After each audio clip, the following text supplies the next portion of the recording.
Assalamualaikum warahmatullahi wabarakatuh. Perkenalkan, nama saya Rio Ibi Sumiarno.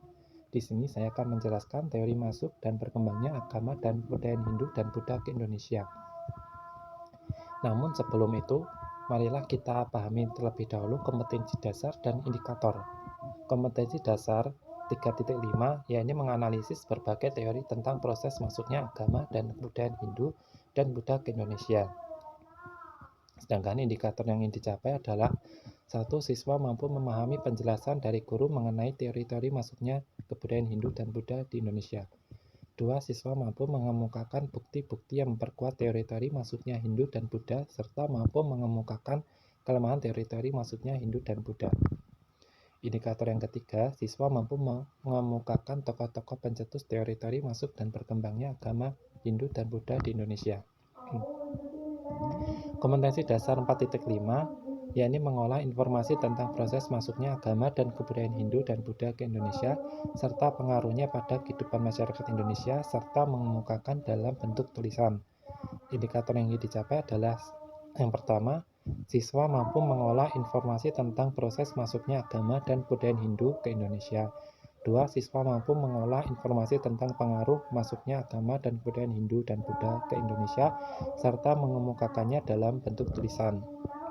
Indikator yang ketiga adalah menjelaskan pengaruh masuknya agama dan kebudayaan Hindu dan Buddha ke Indonesia dalam aspek ekonomi, politik, sosial, dan budaya.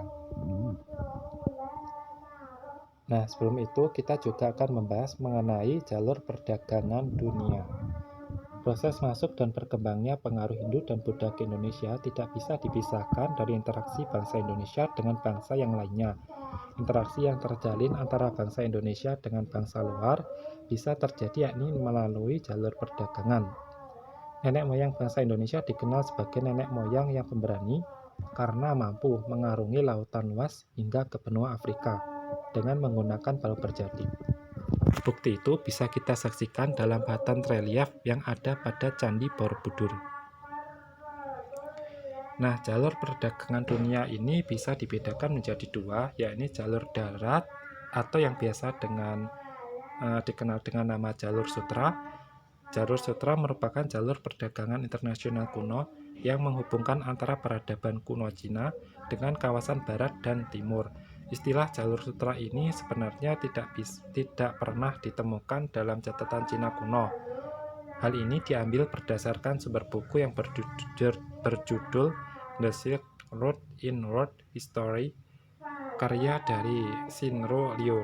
Akan tetapi peneliti asal Jerman yang bernama von Richthofen yang menamainya jalur sutra. Nah, jalur sutra terbagi menjadi dua rute, yakni rute utara yang melalui Bulgar Kipchak ke Eropa Timur dan semenanjung Crimea.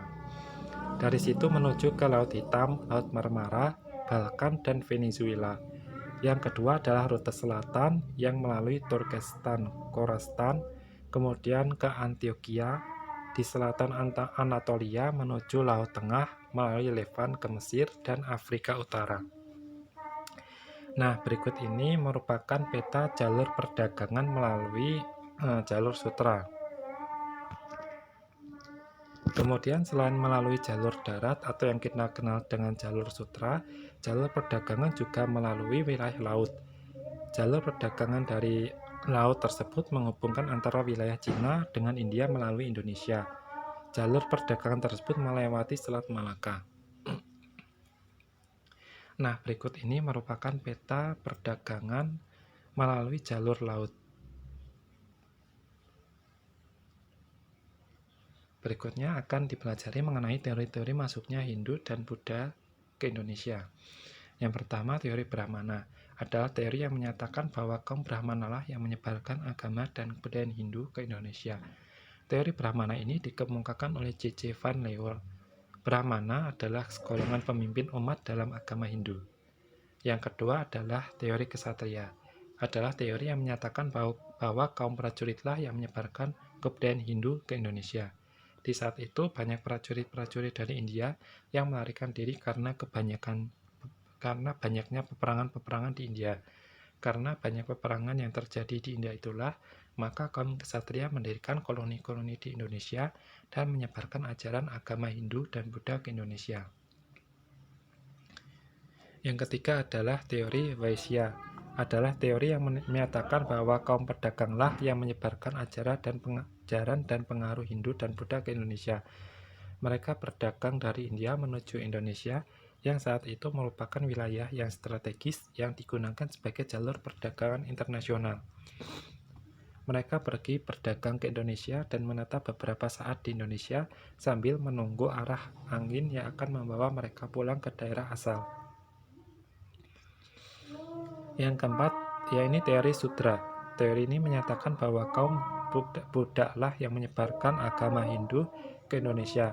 Mereka telah bosan menjadi budak di Indonesia dan akhirnya mereka melarikan diri ke Indonesia dan akhirnya menyebarkan agama Hindu ke Indonesia.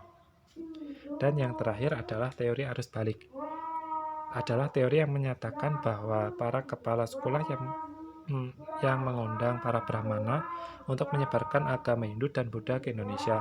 Setelah masyarakat Indonesia menganut agama Hindu serta Buddha, maka sebagian pemuda Indonesia pergi ke India untuk belajar agama Hindu di sana.